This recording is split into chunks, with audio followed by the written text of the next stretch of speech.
ministre du mois de janvier. De grandes décisions prises 1er février 2024. 0 partage le chef de l'État, Faure Osigna-Nguessambe a présidé, ce 31 janvier 2024, le Conseil des ministres. Au cours des travaux, le Conseil a examiné et adopté le projet de loi relatif au régime des armes et munitions, MINAR, ainsi qu'un décret portant modification du décret N-2022-076/PR du 13 juin 2022 portant régime électoral de la Chambre de commerce et d'industrie du Togo. Le Conseil des ministres a adressé des félicitations à la Fédération des bénéficiaires des services financiers, FEBESEF, pour la mobilisation de ses membres et la qualité des travaux marquant la célébration du 10e anniversaire de la création du Fonds national de la finance inclusive, FNFI. Compte rendu du Conseil des ministres du 31 janvier 2024. 1. Le Conseil des ministres s'est réuni ce mercredi 31 janvier 2024 sous la présidence de son Excellence M. Faure Osigna-Nguessambe, président de la République. 2. Le Conseil a examiné 1.01, projet de loi et 1.01, projet de décret. Au titre du projet de loi, 3. Le Conseil a examiné et adopté le projet de loi relatif au régime des armes et munitions, MINAR. 4. Dans le contexte international et régional marqué par de multiples menaces sécuritaires, plusieurs instruments juridiques ont été adoptés pour réguler la circulation des armes au plan mondial, prévenir, combattre et éradiquer le commerce illicite des armes légères et de petit calibre, de leurs munitions et autres matériels connexes. 5. Sur le plan national, le cadre juridique découlant de la loi du 6 janvier 1959, relative au régime des armes au Togo et de son décret d'application du 19 avril 1995, doit être révisé et actualisé pour répondre aux objectifs de notre pays en matière de sécurité tout en se conformant aux exigences des normes régionales et internationales qui demandent un contrôle plus strict des détentions individuelles et collectives d'armes.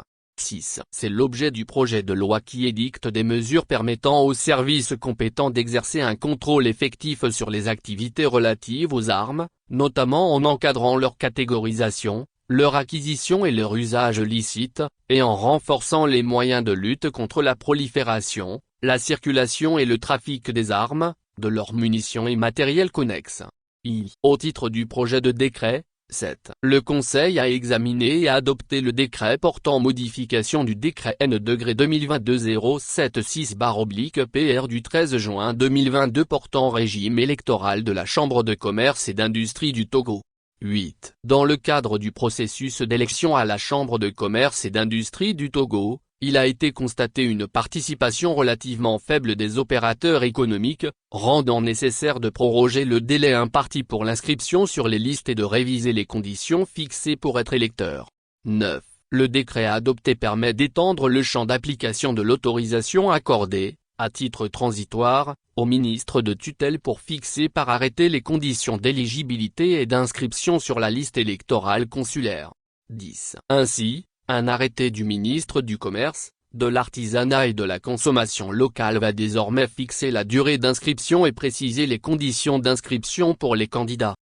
Au titre des divers. 11. La ministre de l'Inclusion financière et de l'Organisation du secteur informel a rendu compte au Conseil des ministres de la tenue des activités marquant le 10e anniversaire de la création du Fonds national de la finance inclusive. Dans ce cadre, une tournée de formation entamée au mois de décembre 2023 a permis de renforcer les capacités de plus de 20 000 bénéficiaires dans toutes les régions du pays. 12. La restitution des réunions bilan ainsi qu'une foire ont réuni à Lomé des délégués issus de tous les villages, en prélude à l'apothéose du 25 janvier 2024 à laquelle le président de la République a pris part. 13. Le Conseil des ministres a adressé des félicitations à la Fédération des bénéficiaires des services financiers, FEBESEF, pour la mobilisation de ses membres et la qualité des travaux marquant cette célébration.